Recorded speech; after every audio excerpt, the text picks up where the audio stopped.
ஆன்மீக அன்பர்கள் அனைவருக்கும் வணக்கம். இன்னைக்கு நம்ம பதிவில் என்ன பார்க்க போகிறோம் அப்படின்னா, வரக்கூடிய அடுத்த 25 நாட்களுக்குள்ள கடகராசி நேயர்களுக்கு எந்த அளவுக்கு அதிர்ஷ்டமானது கிடைக்க இருக்கோ அதே அளவுக்கு கூடவே உங்களுக்கு ஆபத்துக்களும் இருக்குங்க. ஸோ அந்த அதிர்ஷ்டத்தை பற்றியும் ஆபத்து என்ன அப்படின்றத பற்றியும் தான் இந்த பதிவில் நம்ம தெரிஞ்சுக்க போகிறோம்.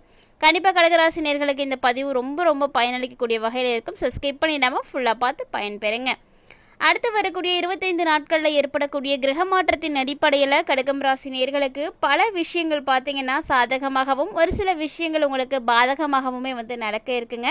அந்த ஒரு விஷயம் பார்த்தீங்கன்னா கிரக அமைப்புகளின் படி மட்டுமே நடக்க இருக்குங்க. என்ன மாதிரியான கிரக சூழ்நிலைகள்லாம் இருக்குது அப்படின்றத ஃபர்ஸ்ட் நம்ம பார்த்துடலாம். அதுக்கப்புறம் என்ன மாதிரியான பலன்களை கடகராசி நேயர்கள் அடைய போகிறாங்க அப்படின்றதையும் டீட்டெயில்டாக பார்க்கலாம்.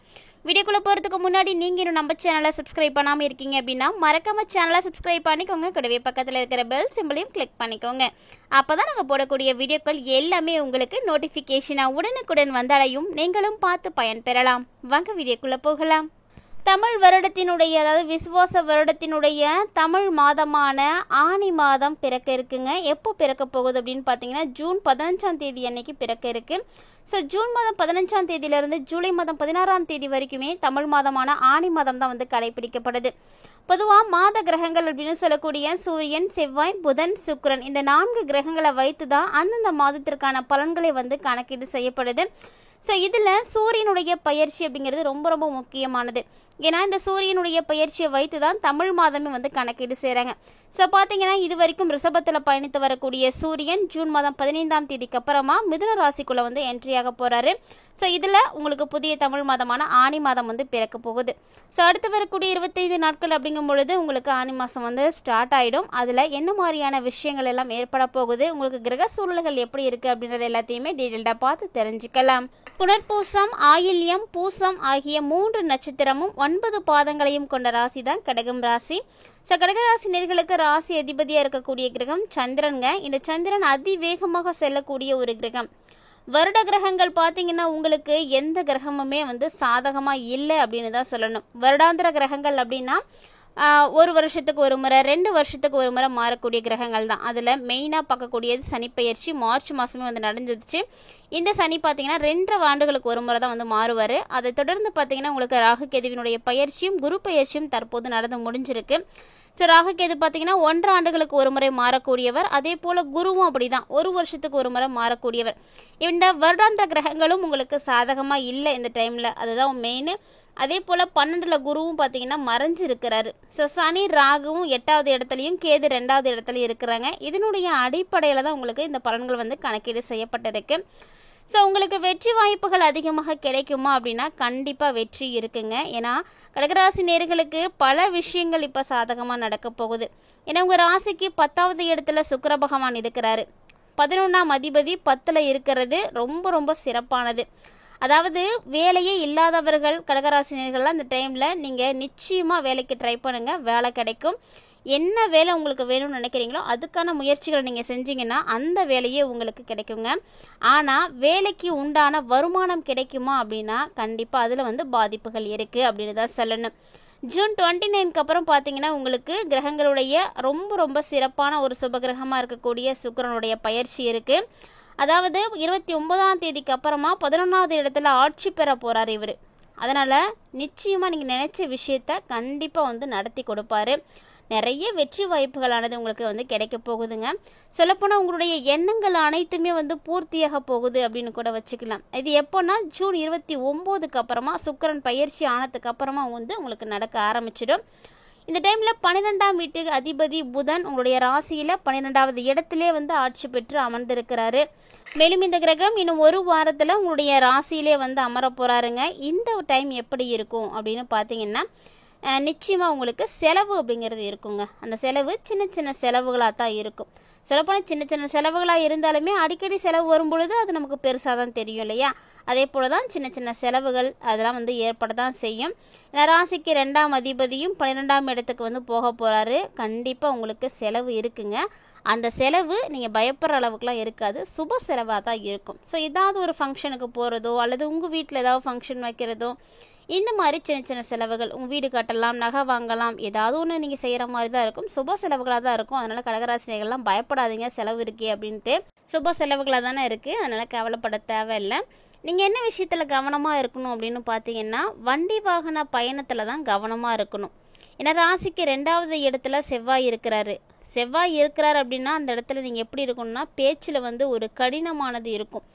பேச்சால் மற்றவர்களுக்கு பாதிப்புகள் ஏற்படும். நீங்கள் என்ன சொல்ல வரீங்க அப்படின்றத மற்றவங்களால வந்து புரிஞ்சிக்கவே முடியாது. தப்பாக தான் வந்து நினைப்பாங்க நீங்கள் என்ன பேசினாலுமே. அந்த மாதிரி தான் வந்து கிரகங்கள் இருக்குது. ஸோ முடிஞ்ச அளவுக்கு கடகராசினியர்கள் எப்படி இருக்கணும்னா, அமைதியாக இருக்கணும். எந்த ஒரு பிரச்சனைக்குமே நீங்கள் போய் தலையிடக்கூடாது. சின்ன சின்ன சலசலப்பு உங்களுடைய பேச்சாலே வந்து உருவாகிடும். நீங்கள் நல்லதாக சொல்லுவீங்க, ஆனால் அதை மற்றவங்க வந்து சரியாக வந்து புரிஞ்சிக்கவே மாட்டாங்க. ஸோ முடிஞ்ச அளவுக்கு அமைதியாக இருக்கிறது உங்களுக்கு நல்லது தாங்க. 2ல் வேற கேது இருக்கிறாரு. 2ல் கேதுவும் இந்த 2வது இடத்துல ஏற்கனவே செவ்வாயும் சேர்ந்து இருக்கிறாங்க. இந்த ஒரு டைமில் நிச்சயமாக நீங்கள் சொல்ல வரதை யாருமே வந்து புரிஞ்சிக்க மாட்டாங்க. அஷ்டமத்து சனியோட ராகுவும் கூடவே இருக்கிறாரு. ஸோ உங்களுக்கு நிச்சயம் பாதிப்பும் இருக்குது. கண்டிப்பாக எதில் நீங்கள் கவனமாக இருக்கணும் அப்படின்னா, வண்டி வாகன பயணத்தில் கவனமாக இருக்கணும். தேவையில்லாத பயணங்களை எல்லாம் முழுமையாக வந்து தவிர்த்துக்கோங்க. சொல்லப்போனால் அடிக்கடி பயணங்கள் போகிறத கூட நீங்கள் இந்த டைமில் வந்து தவிர்த்துக்கலாம். பணத்தட்டுப்பாடும் உங்களுக்கு இந்த டைமில் ஏற்பட போகுதுங்க. ஸோ அதிகமாக எதுலேயும் வந்து பணத்தை போட்டுறாதீங்க. என்ன விஷயம் நீங்கள் பண்ணுறீங்க அப்படின்னாலுமே அதை பற்றின முழுமையான அனுபவமோ அல்லது அறிவோ உங்களுக்கு நிச்சயம் இருக்கணும். இல்லாமல் நீங்கள் எதுவும் செய்யக்கூடாது. கேட்பார் பேச்சை கேட்டு அதிகமான முதலீடுகள் எதுலேயும் வந்து செஞ்சிடாதீங்க. முதலீடு விஷயத்துலலாம் நீங்கள் முழுக்க இந்த காலகட்டங்களில் ரொம்ப கவனமாக இருங்க. அதே போல் வேலை செய்கிறவங்க, வேலை செய்யக்கூடிய இடத்துலையும் பார்த்தீங்கன்னா நீங்கள் ரொம்பவே வந்து கவனமாக வந்து இருக்கணுங்க. இந்த ஒரு கவனத்தை நீங்கள் எந்த இடத்துல தவற விடுறீங்களோ அந்த இடத்துல நிச்சயம் உங்களுக்கு பிரச்சனை உருவாகும். குறிப்பாக கடகராசினியர்கள்லாம் எதிர்பாலினத்தவரிடம் பழகும் பொழுது கவனமாக இருக்கணும். அளவுக்கு அதிகமான ஒரு பழக்கத்தை இந்த டைமில் ஏற்படுத்துனீங்க அப்படின்னா கண்டிப்பாக அது உங்களுக்கு ஆபத்தானது. ஸோ யாராக இருந்தாலுமே ஒரு லிமிட்குள்ளே இருந்துக்கோங்க. அதுதான் உங்களுக்கு ரொம்ப நல்லதும் கூட. மேலும் இந்த காலகட்டங்களில் உங்களுக்கு பார்த்தீங்கன்னா, என்னதான் 2வது இடத்துல செவ்வாய் இருந்தாலுமே கூட செவ்வாயோடு சேர்ந்து உங்களுக்கு யார் இருக்காங்க அப்படின்னா கேது இருக்கிறாங்க. கேது பகவான் அந்த இடத்துல இருக்கும் பொழுது நிச்சயமாக உங்களுக்கு பண தட்டுப்பாடுகள் வந்து ஏற்படதாங்க செய்யும். அதனால் கொஞ்சம் கவனத்தோடு வந்து இருந்துக்கோங்க.